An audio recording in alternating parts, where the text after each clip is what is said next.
Seguindo os passos dos grandes cientistas, o físico Marcelo Gleiser esteve na famosa Torre de Pisa para recriar uma experiência histórica.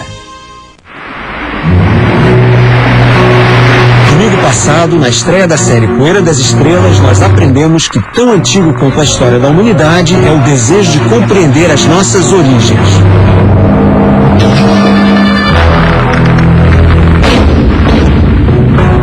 De onde viemos? Como surgiu o universo? E o nosso planeta? Como nasceu?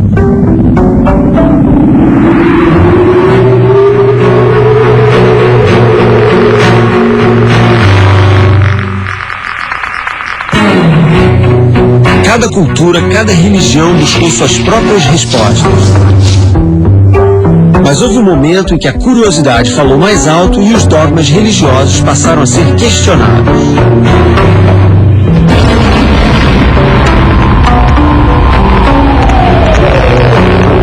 O nascimento da ciência é o tema do capítulo de hoje.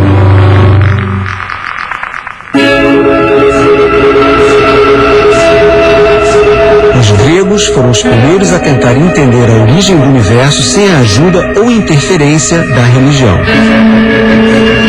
O mais influente dos filósofos da antiguidade talvez tenha sido Aristóteles.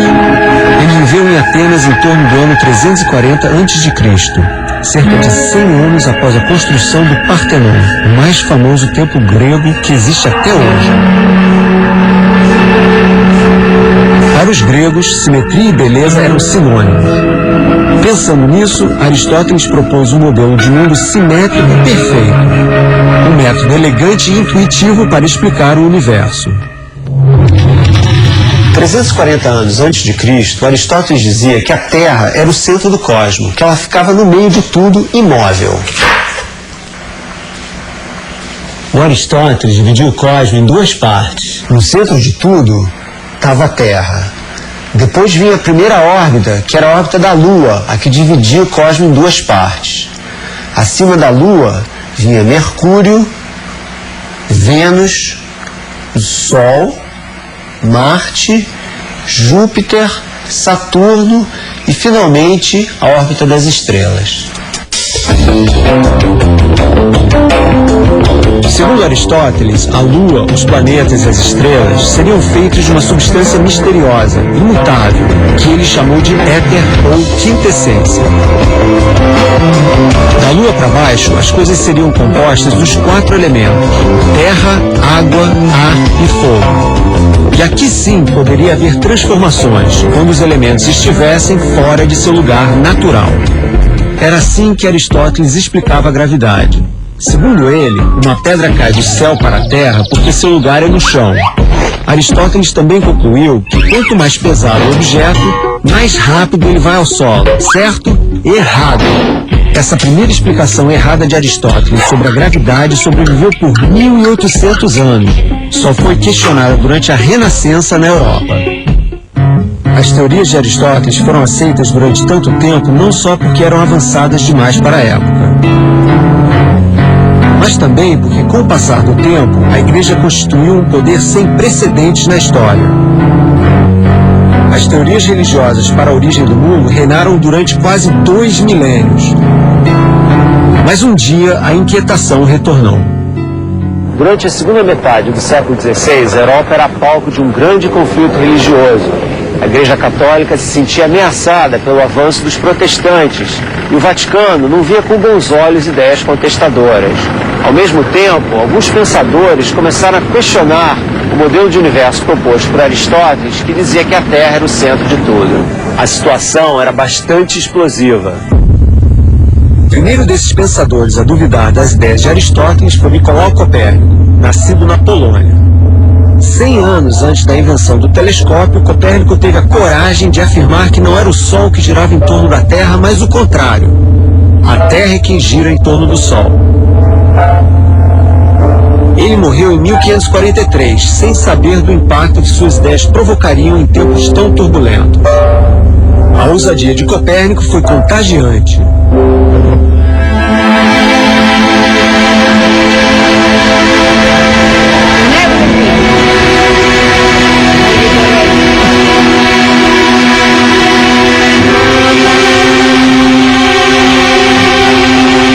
aqueles que teimavam em contestar a Igreja Católica acabavam na fogueira. Aqui nessa praça, chamada Campo dei Fiori, em Roma, morreu queimado em 1600 o monge Giordano Bruno, que não só defendia as ideias de Copérnico, mas dizia que o nosso planeta era apenas um entre infinitos outros espalhados pelo universo. Mais cauteloso, mas não menos questionador, foi Galileu Galilei, físico, astrônomo e filósofo que nasceu na Itália, na segunda metade do século XVI. Galileu tratou de derrubar as ideias de Aristóteles sobre a gravidade de maneira científica, na prática.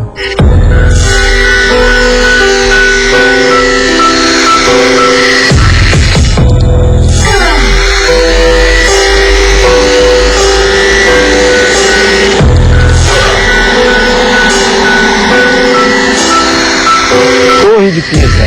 Nesse local, a ciência começou a ver para crer. Diz a história que em 1590 Galileu fez uma experiência aberta ao público para demonstrar que Aristóteles estava errado, que o peso de um objeto não tem nada a ver com a velocidade da queda. Para isso, veio até o alto da belíssima Torre de Pisa, que continua inclinada, mas não está mais caindo. Com argumentos práticos, Galileu demoliu os conceitos do velho filósofo grego. Segundo Aristóteles, se eu jogasse daqui de cima uma formiguinha e um elefante, o elefante cairia muito mais rápido. Os gregos antigos não faziam experimentos para testar suas ideias. E essa é a marca da ciência. Ideias devem ser sempre testadas antes para serem aceitas depois. Galileu foi o pioneiro do que se conhece hoje como método científico. Ver para crer, em vez de crer para ver. Aqui do alto da Torre de Pisa, Galileu jogou dois pesos diferentes ao mesmo tempo e os dois chegaram juntos ao chão. O fato é que objetos de pesos diferentes caem ao mesmo tempo. Galileu não sabia explicar exatamente por que isso acontecia. O conceito de gravidade só surgiu anos mais tarde.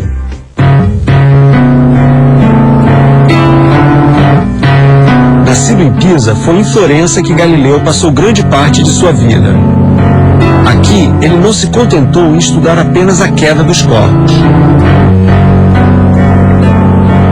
Já fazia algum tempo que ele estava intrigado com uma nova invenção de grande potencial militar: o telescópio.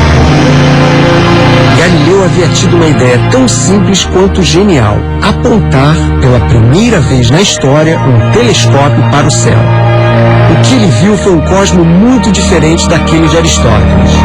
A nossa luz, suas crateras, o planeta Júpiter e suas luas, os anéis de Saturno.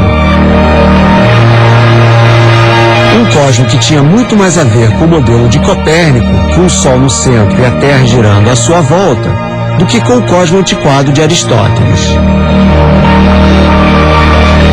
O problema de Galileu era que a Igreja Católica defendia o modelo aristotélico, em que a Terra era o centro de tudo. Galileu, devido à sua insistência de que o Sol era o centro do sistema solar, acabou tendo sérios problemas com a Igreja.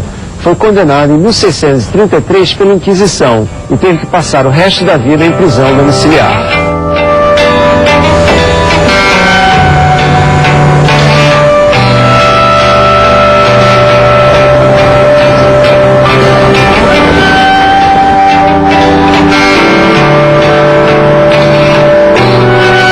Acabar na fogueira como Giordano Bruno, Galileu abjurou. Oficialmente, desmentiu as ideias que ele mesmo propôs. Só 95 anos depois da sua morte é que Galileu foi enterrado como cristão, aqui, na igreja de Santa Croce, em Florença, junto a Maquiavel, Dante, Michelangelo e outros grandes nomes italianos. Mas Galileu acabou rindo por último. Sua obra espalhou-se pela Europa, acelerando a revolução científica que deixou Aristóteles para trás. A Igreja Católica só retratou-se em 1992, quando o Papa João Paulo II lamentou o tratamento dispensado ao grande astrônomo italiano. Galileu passou seus últimos anos morando aqui, nessas colinas, em Florença. Ele não foi o inventor do telescópio, mas foi o primeiro a ter a ideia de apontar um para os céus. E o que ele viu mudou para sempre a nossa concepção do universo.